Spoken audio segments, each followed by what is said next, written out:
Hello everybody, it's good to see you. Obviously it is the holiday season because that is my Christmas tree up in the background.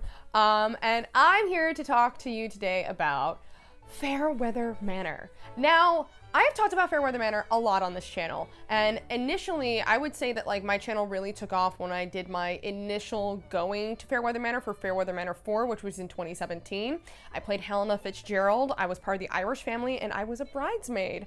That series, honestly, and Fairweather Manor was always my dream LARP, and fundamentally I think both Calls of Wizardry, which I went to before Fairweather Manor, and then Fairweather Manor after, later that year, it was my 21st birthday gift to myself, and I fundamentally feel like it changed what LARP is for me. I think it was my dream LARP experience up until that point. Like, it's only recently that like Fairweather Manor has been supplanted as my favorite LARP by Giovanni the Last Supper. But it was like a romance novel come to life for me. And then when I went again as the bride, that was just like a very surreal experience, being able to play I got to play basically like the noble, and I got to play such an incredible character, and it also held a lot of responsibility. And I am happy to say that after almost 5 years, Fairweather Manor has returned. That's right, it is back! It is back, baby, and its first run is going to be in March of 2024, and I'm going. I'm going, and this is gonna be the first time I'm playing downstairs. I think, you know, the first time I went, I played a noble, and then I literally played the bride, which was like the noble, and now it feels correct to play downstairs. Like, it is also a different game. Like, it's a fundamentally different experience than playing a noble, and I'm very excited I'm in my peasant era, I'm thriving, and it is time for me to be a downstairs maid, and babe, I'm ready to go. The organization behind Fairweather Manor, it's being led by actually a couple of different people, including those who originally helped write and create Fairweather Manor the first time around. So it's kind of a, you know, Danish, Polish, kind of like, they're working together. They're doing some cool shit out there. And it's really awesome because, you know, I think there was a lot of sorrow at the idea that Fairweather Manor was gone, and it's actually still one of the most frequent responses I have to give to my videos and comments on my videos, is that like, oh, like I want to go to this, I want to do this, and then me always having to be like, it's dead, because the original company that ran Fairweather Manor, Throwback LARPs, is no longer, and so that property kind of just like faded into the ether because like, well, it's the company who owned it is gone.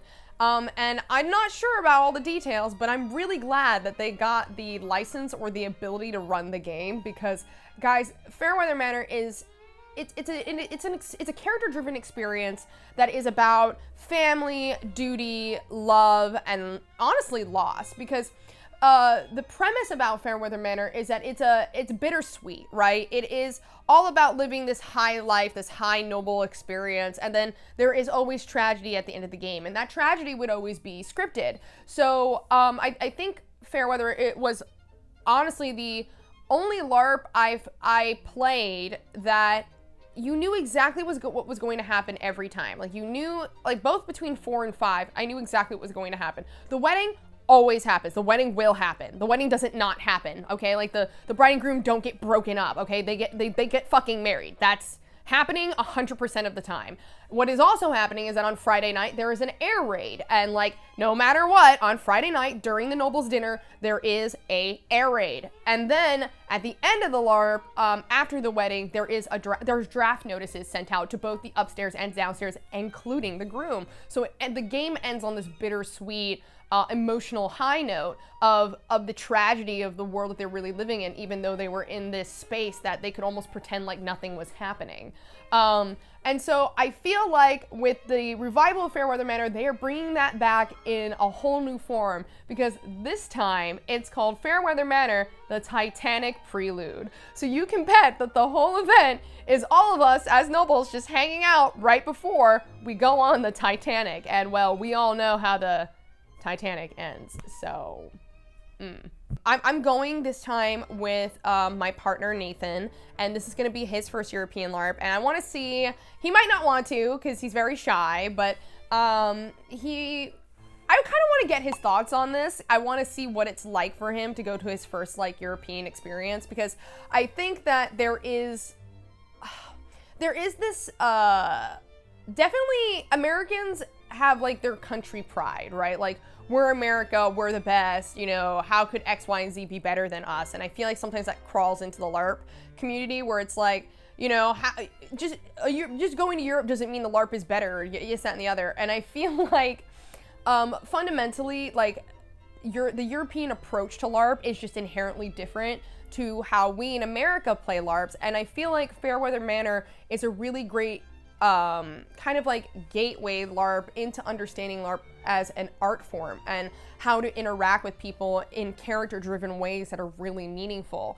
And it really taught me that. Like College of Wizardry did too, but College of Wizardry, it's like I kind of like jumped in, made my own character, and then just let caution take me to the wind. And I feel like after having that experience, which was so memorable, so amazing, so incredible, I felt prepared to go to Fairweather Manor. Like, I realized it was something that I wanted to do, and it taught me how to be a better LARPer. Like, Fairweather Manor taught me the skills on how to be a better LARPer. It taught me how to be more character driven, how to not just think about like my immersion, but like, or my character, but thinking about the collective narrative as a whole. I feel like it really gave me those skills, and the people that I was LARPing with were very skilled. And honestly, the cast selection for this game, I'm very blessed to know majority of the people that are going, because I spent a lot of time LARPing in the European scene. But my God, there are some truly heavy hitters. Actually,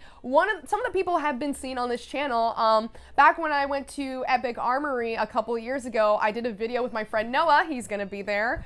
And like a lot of friends from like that era of time, of like the pre-pandemic like European LARP scene, are going to this, and I'm really excited not only to see them again, but like to see how everyone's grown as LARPers as well. And I want to see what my partner's response to all of that is. Like, I want to see what he thinks and the differences, because I fundamentally think that the mentality in Europe is just different, and because they approach LARP as a more artistic form, almost like a theatrical form, that role play and winning and all this, it's beyond the way that we think about it here. And I think Fairweather Manor is such a great felicitator to get people to really play on the interpersonal and character relationships that are theatrically and emotionally driven first. There's no combat at Fairweather Manor, and there's barely, and when I mean barely, I think there's like maybe 3 mechanics, and like one of them is Think of the Family, which is the ramp down phase of the game, similar to Oh Mother at both Drachenfest and Malleus,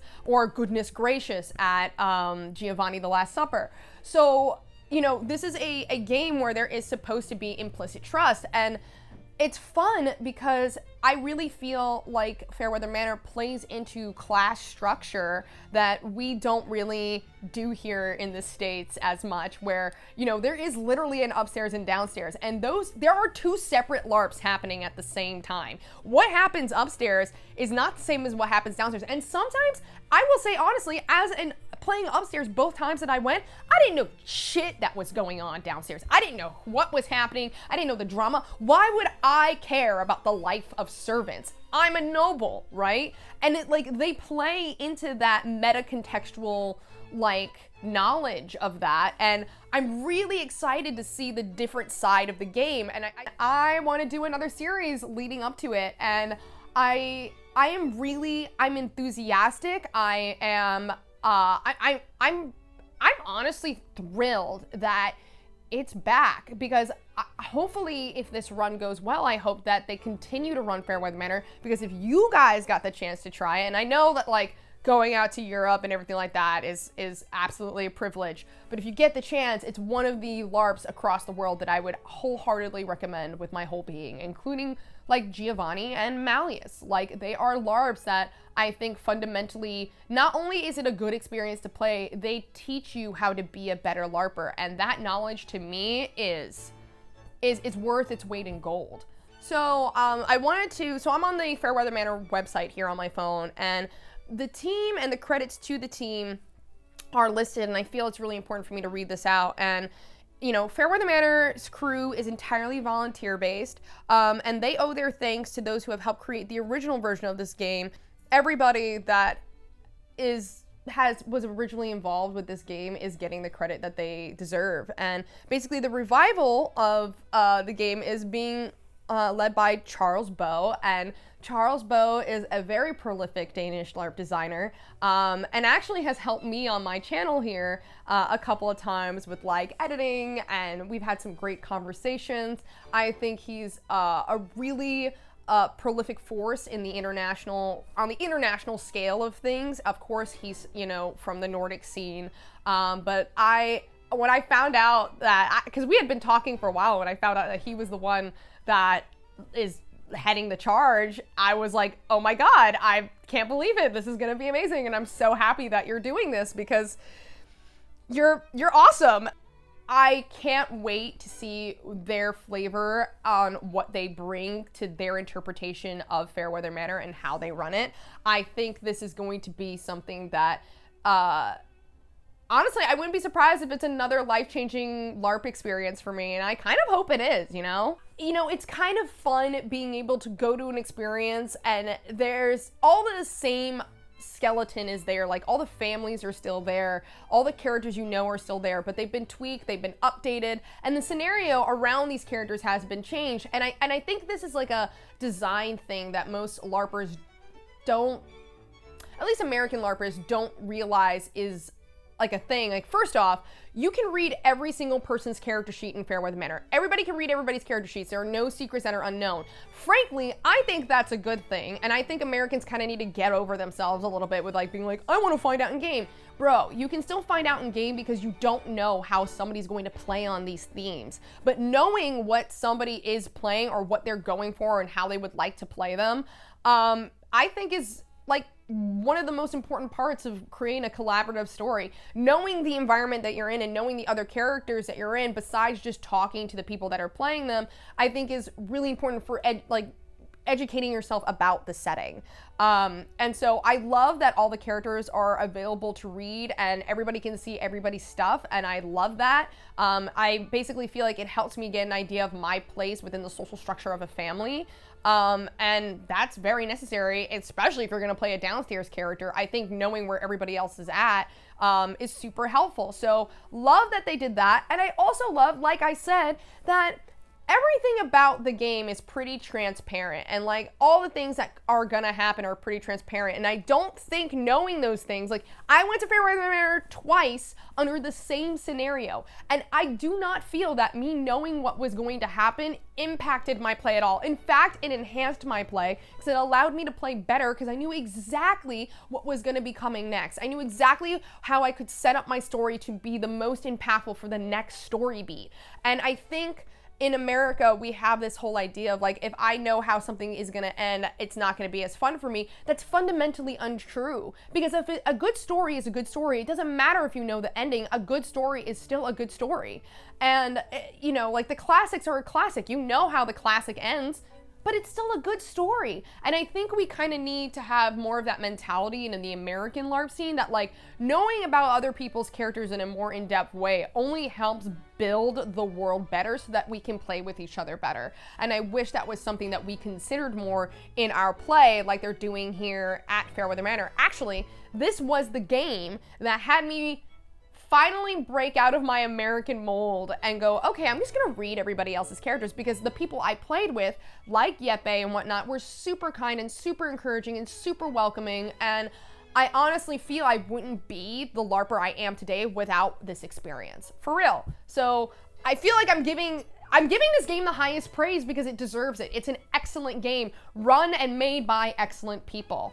And we're gonna be hopefully going into the lead up on, like, you know, the characters just got released. And I am playing the downstairs character of 𝓲𝓽𝓪𝓽𝓀, which it's an Irish name, so the spelling is gonna be down here, and it's It is, I pronounced it wrong for a very, very long time.